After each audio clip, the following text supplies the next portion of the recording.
अब बात special report की होगी और आज स्पेशल रिपोर्ट में हम पाकिस्तान और बलूचिस्तान की बात करेंगे। बलूचिस्तान की तरफ से पाकिस्तान में मचे हाहाकार, बलूचिस्तान में जिस तरीके से फिलहाल हालात बने हुए हैं, पाकिस्तान ने बलूचिस्तान को टारगेट बना दिया है। हर दिन बलूचिस्तान पर हमले हो रहे हैं। ऐसे में बलूचिस्तान लिबरल आर्मी भी पाकिस्तानी आर्मी पर प्रहार कर रही है।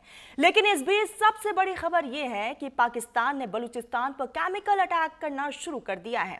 ऐसे में बलूचिस्तान की आबादी बेवजह तड़प तड़प कर काल के गाल में समा रही है। आखिर कैसा है ये केमिकल हमला और कितनी हद तक इसका असर हो रहा है, तमाम मुद्दों पर चर्चा करेंगे और कुछ खास मेहमान भी हमारे साथ जुड़ेंगे। लेकिन उससे पहले आपको दिखाते एक स्पेशल रिपोर्ट।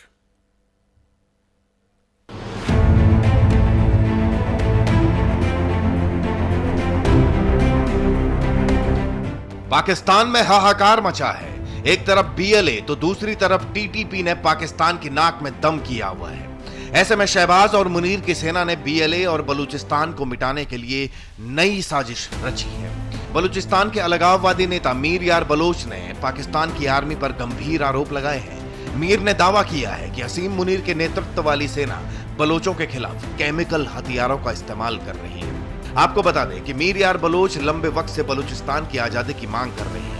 दूसरी तरफ पाकिस्तान की सेना ने बलूच लोगों का खून बहाने की सभी हदें पार कर दी हैं और इस बात पर हसीम मुनीर खुशियां मना रहे हैं। खबर सामने आई है कि बलूचिस्तान के कई इलाकों में ड्रोन हमले हुए हैं। पाकिस्तान की एयरफोर्स रोजाना 50 इलाकों पर हवाई निगरानी कर रही है। इनमें कलात, खुशदार, मंगचर, बोलन, कोहलू, कहान, चगाई, पंजगुर और नोशकी शामिल है। इन इलाकों में लगातार ड्रोन हमलों की जानकारी मिल रही है। हवाई हमलों की वजह से कई इलाकों में आग लग गई है। कुल मिलाकर पाकिस्तान ने बलूचिस्तान पर खुन्नस निकालना शुरू कर दिया है। यह हरकत पाकिस्तान सरकार के लिए मुश्किल ही नहीं बल्कि बहुत बड़े तख्ता पलट का संकेत है। Bureau report, news India. चलिए, तो इसी बीच हमारे साथ खास मेहमान जुड़ चुके हैं। सबसे पहले मैं आपका तारुफ करवा दूं उनसे। मयंक चौबे डिफेंस एक्सपर्ट है हमारे साथ। हुसैन जावेद वरिष्ठ पत्रकार भी हमारे साथ जुड़ गए हैं। पहले तो आप दोनों का बहुत इस्तकबाल है न्यूज़ इंडिया में। मयंक साहब, सबसे पहले मैं आपके पास ही आऊंगी। बलूचिस्तान और पाकिस्तान के बीच जो तनातनी है वो किसी से छुपा नहीं है और अब जो है केमिकल अटैक पाकिस्तान की तरफ से बलूचिस्तान में किया गया है, इस पर सबसे पहले आपका एक रिएक्शन। देखिए, ये बात किसी से छुपी नहीं है कि पाकिस्तान ने कभी बलोच को अपना पार्ट समझा ही नहीं है। और आपको ध्यान आएगा कि 1998 मई में जब इन्होंने अपने न्यूक्लियर ब्लास्ट किए थे, उस समय इन्होंने आनन फानन में ब्लास्ट किए थे क्योंकि इनको भारत से अपना मुकाबला दिखाना था। और उस ब्लास्ट के बाद में खबरें यही आई थी कि बलूचिस्तान में बहुत सारे लोगों ने अपनी जान से हाथ धो बैठे, उनको वो घायल हुए हैं, पशु मवेशी जो हैं वो मर गए हैं, पानी के जो सोर्सेज हैं वो कंटेमिनेट हो गए थे। पर इस चीज को सबको दबा कर रखा गया, लेकिन आप आजकल के दौर में इन चीजों को दबा नहीं सकते हैं।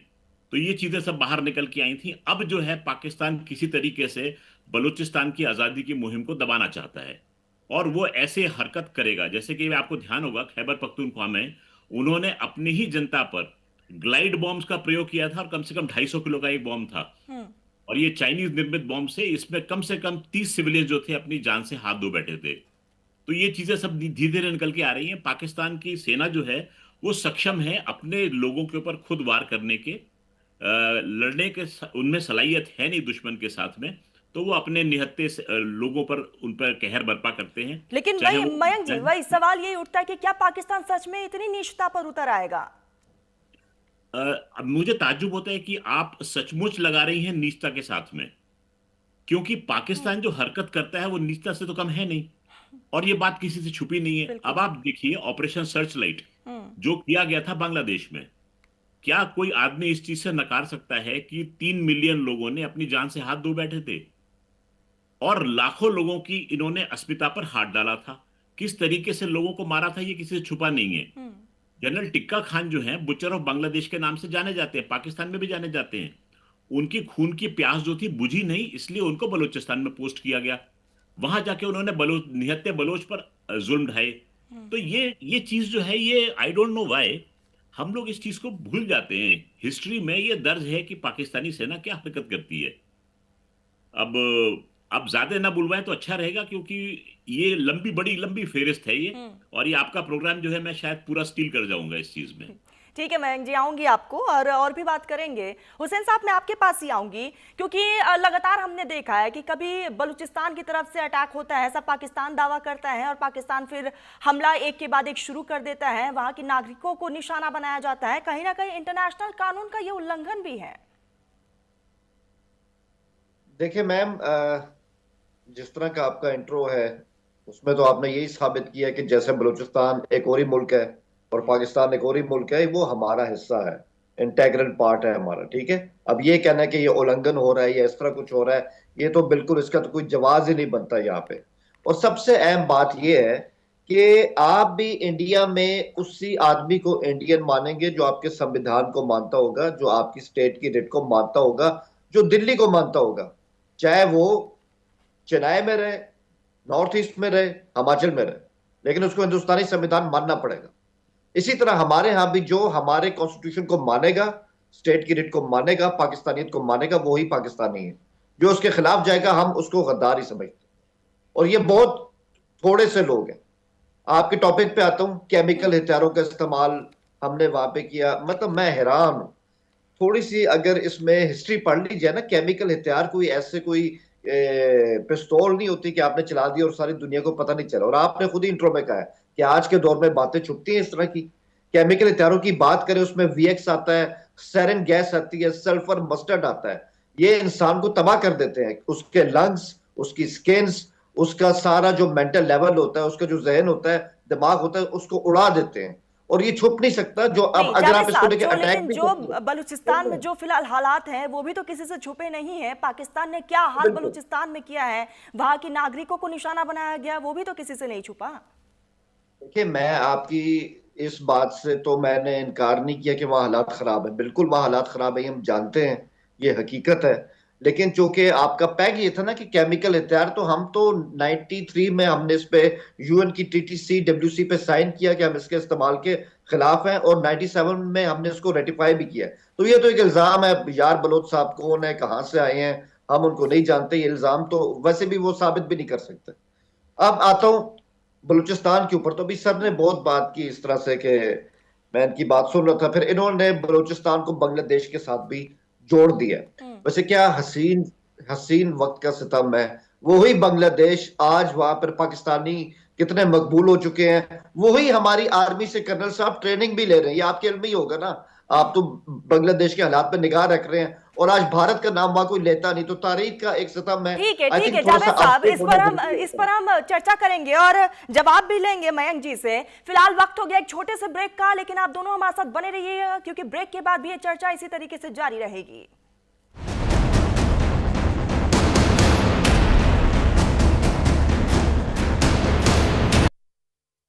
श्री गुरु तेग बहादुर साहिब जी की 350वीं शहीदी दिवस की पावन स्मृति को समर्पित पंजाब सरकार द्वारा पूरे श्रद्धा और सत्कार के साथ पंजाब के 23 जिलों में गुरु साहिब जी के जीवन और बलिदान को दर्शाने वाले लाइट एंड साउंड शो तथा 4 महान नगर कीर्तन श्रीनगर, गुरदासपुर, फरीदकोट और तख्त श्री दमदमा साहिब, तलवंडी साबो से अनंतपुर साहिब तक आयोजित किए जा रहे हैं। 23, 24 और 25 नवंबर को अनंतपुर साहब में होने वाले विशाल समारोह में मुख्यमंत्री श्री भगवंत सिंह मान जी सभी को नतमस्तक होकर सम्मिलित होने के लिए हार्दिक निमंत्रण देते हैं। इन कार्यक्रमों में सर्वधर्म सम्मेलन, कीर्तन दरबार, विशाल ड्रोन शो, ढाडी और कविश्री वारा, सीस पेंट नगर कीर्तन तथा सरबद्दा पला की भावना से एकता का अद्भुत संगम होगा। आइए अपनी अटूट श्रद्धा और सत्कार के साथ इन पवित्र आयोजनों का हिस्सा बने। तो ये सच का कीड़ा ना अपने अंदर ही रख। सच बताऊंगा तभी तो आपका फर्नीचर सुरक्षित रहेगा। जब फर्नीचर एक्शन टेसा के बॉयलो बोर्ड से बनेगा तो कीड़ा क्या, पानी और आग भी उसका कुछ नहीं बिगाड़ पाएंगे। लो, सच बता ही दिया। एक्शन टेसा, कोई नहीं ऐसा। Watch दे दे प्यार दे 2 releasing on 14th November only in cinemas। Action Tesa का HDHMR बोर्ड चाहिए। वो हरे बोर्ड निकाल दे भाई। ये तो एक्शन टेसा का HDHMR बोर्ड नहीं है। सारे हरे बोर्ड एक जैसे ही होते हैं। क्या ये दीमक बोरर रेजिस्टेंट है और वाटर रेजिस्टेंट। हम बैठे हैं ना। किसी भी हरे बोर्ड को HDHMR समझकर घर लाओगे तो पछताओगे, क्योंकि सिर्फ एक्शन टेसा का HDHMR बोर्ड ही है वाटर, टर्माइट और बोरर रेजिस्टेंट। प्रधानमंत्री श्री नरेंद्र मोदी के मार्गदर्शन और मुख्यमंत्री श्री पुष्कर सिंह धामी के नेतृत्व में राज्य उद्योग और विनिर्माण में महत्वपूर्ण योगदान दे रहा है। उत्तराखंड में स्टार्टअप इकोसिस्टम लगातार मजबूत हो रहा है। अब तक 1300 से अधिक स्टार्टअप्स को केंद्र सरकार और 200 से अधिक को राज्य सरकार द्वारा मान्यता दी जा चुकी है।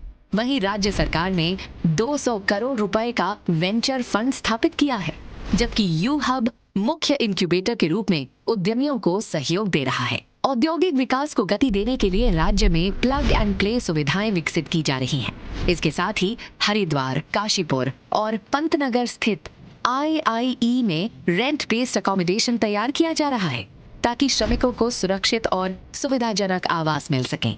मुख्यमंत्री स्वरोजगार योजना के तहत पिछले 5 वर्षों में लगभग 35,000 उद्यम स्थापित किए गए हैं, जिनसे 1 लाख से अधिक लोगों को रोजगार मिला। ग्लोबल इन्वेस्टर समिट के शानदार आयोजन के साथ राज्य के विभिन्न सेक्टर्स में 3.56 लाख करोड़ रुपए के MOU पर हस्ताक्षर किए गए, जिनमें से 1 लाख करोड़ रुपए के निवेश की ग्राउंडिंग हो चुकी है। राज्य सरकार ने गत वर्ष बिजनेस रिफॉर्म एक्शन प्लान और रिड्यूस्ड कंप्लायंस बर्डन प्लस के तहत 629 व्यावसायिक नियमों और प्रक्रियाओं में सुधार किया है। इससे निवेशकों और उद्यमियों के लिए सरकारी अनुमतियां, लाइसेंस और अन्य आवश्यकताओं की प्रक्रिया सरल और तेज हो गई है। राज्य में जहां लॉजिस्टिक पॉलिसी का क्रियान्वयन किया जा रहा है, वहीं सिटी लॉजिस्टिक प्लान तैयार करने हेतु उत्तराखंड आवास एवं शहरी विकास प्राधिकरण को नोडल एजेंसी बनाने का प्रस्ताव है, जिससे परिवहन व्यवस्था कुशल होगी और औद्योगिक गतिविधियों को गति मिलेगी। उत्तराखंड उद्योग, निवेश, रोजगार और अवसंरचना विकास में नया मानक स्थापित कर रहा है। यही है सशक्त उत्तराखंड।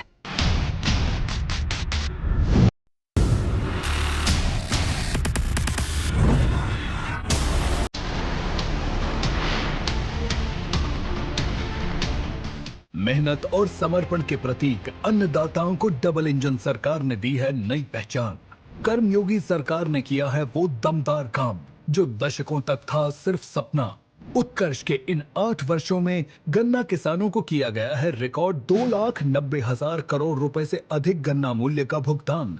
वर्ष 2007 से 2017 तक हुए भुगतान से यह 1,48,000 करोड़ रुपए है अधिक। माननीय मुख्यमंत्री योगी आदित्यनाथ के नेतृत्व में पारदर्शिता और तकनीक से जुड़ी नई व्यवस्था ने बदली है गन्ना किसानों की तकदीर। वर्ष 2017 से अब तक 4 बार बढ़ाया गया है गन्ना समर्थन मूल्य। गन्ना पेराई सत्र 2025-26 में गन्ना किसानों को होगा 3,000 करोड़ रुपए से अधिक का अतिरिक्त लाभ। नई चीनी मिलें और बढ़ी क्रशिंग क्षमता ने असल मायनों में गन्ने की फसल को बनाया है ग्रीन गोल्ड। काम दमदार, डबल इंजन सरकार।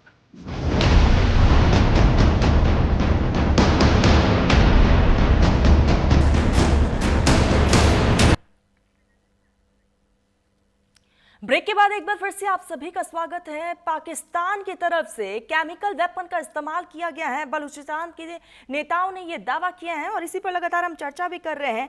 हमारे साथ खास मेहमान लगातार बने हुए हैं। सबसे पहले मैं मयंक जी आपके पास ही आऊंगी, क्योंकि जावेद जी से हमने जवाब लिया तो उन्होंने साफ तौर पर इनकार कर दिया, और ये कहीं ना कहीं पाकिस्तान की आदत भी है कि वो बैकफुट पर हमेशा ही नजर आता है। जवाब दीजिएगा। जी जी जी जी, जैसे आपने कहा है, जावेद साहब का मैं बड़ा इस्तकबाल करता हूं और मैं मानता हूं कि देखिए as a Pakistani he will support his country, और इसमें कोई गलत बात भी नहीं है। किसी एक देश का नागरिक जो है वो अपने देश की बात को जरूर सही मानेगा, सही रखेगा, चाहे बेशक उसको वो मानता ना हो। तो मेरे हिसाब से जावेद साहब भी इस चीज को बेशक मानते ना हो, परंतु इस समय उनको अपने कंट्री का पक्ष रखना है और मैं उनके बिल्कुल साथ हूं इस प्रकार से। लेकिन सच्चाई जो है वो छुपती नहीं है। जावेद साहब ने बड़ी चुटकी लेते हुए कहा कि बांग्लादेश जो है इस समय पाकिस्तान के साथ आ रहा है। बहुत बढ़िया बात है साहब। देखिए, हम लोग सब आपस में एक नेबर्स हैं और नेबर्स का आपस में घुल मिल के रहना बहुत लाजमी बनता है। किसी कारणों से सार्क जो है वो आगे नहीं बढ़ पाया, हमें आपको सबको मालूम है। बांग्लादेश का आपने जिक्र किया ट्रेनिंग का, तो साहब मैं बड़ी माजरत से कहना चाहूंगा कि मैं खुद मुलव्विस था बांग्लादेशी ऑफिसर्स की ट्रेनिंग के लिए। तो मैंने बहुत सारे बांग्लादेशी ऑफिसर्स को ट्रेन किया है जब मैं अपनी सर्विस के दौरान में। तो वो आते थे और हमसे सीखते थे। Basically management issues and armament and ammunition issues जो थे वो हम उनसे डिस्कस करते थे। अब पाकिस्तान से सीखना चाहते हैं, मोस्ट वेलकम। हमें उसमें कोई गुरेज नहीं है, किसी से भी सीखना चाहे। सीखना जो होता है किसी एंगल से भी वो बुरा नहीं है, क्या चाहे वो किसी से भी सीखें। और यकीन मानिए जावेद साहब, हिंदुस्तान में कोई भी बच्चा पाकिस्तान को दुश्मन के रूप में नहीं देखता है। जैसा कि मैंने देखा है सोशल मीडिया पे, एक तरीके से दुश्मनी पाकिस्तान की ओर से दिखाई जाती है, भारत की ओर से वो दुश्मनी मुझे कहीं देखने को मिलती नहीं है, और ना ही हम ये टीचिंग कहीं अपने बच्चों को देते हैं। तो हमारे लिए बहुत अच्छी बात है कि बांग्लादेश अगर आपसे सीख रहा है, बहुत बढ़िया है। They are most welcome to do so. रही बात पाकिस्तान के पक्ष रखने की बात, तो फैक्ट जो है वो फैक्ट रहते हैं। इस समय आपको ध्यान होगा, एक बहुत प्रोमिनेंट बलोच महिला हैं जो एक मार्च लेकर चली थी, मेहरांग बलोच नाम है उनका, और पेशे से डॉक्टर भी हैं। देखिए, बलोच महिला जो है, आप अंडरस्टैंड कीजिए साइकी को। इस पूरे सब कॉन्टिनेंट में जो प्रायद्वीप है अपना, भारतीय प्रायद्वीप, इसमें महिलाएं जो होती हैं अपने आप को घर तक सीमित रखना पसंद करती हैं, परंतु यदि उनके ऊपर ऐसी बात आ जाए तो वो सड़क पर निकल के भी अपना रोष प्रकट कर सकती हैं। मेहरांग बलोच को भी सड़क पर उतरना पड़ा, क्योंकि उनके पिता, पति, रिश्तेदार, भाई बहन, उनके पूरे कबीले के लोग जो थे वो वहां से अगवा किए जा रहे थे, वो गायब हो रहे थे, और वो डिमांड कर रही थी कि हमें इनका पता दे दो, अगर ये मार दिए गए हैं तो हमें बता दो इन्हें कहाँ दफन किया गया, सो दैट हम लास्ट राइट्स, नमाज जनाजा जो है अदा कर सके। और ये बहुत ही जायज और बहुत ही प्लेन मांग थी, जिसके लिए भी पाकिस्तान की सरकार जो है वो राजी नहीं हुई। अब इस चीज को पता नहीं कैसे पाकिस्तानी गवर्नमेंट डिफेंड करती है।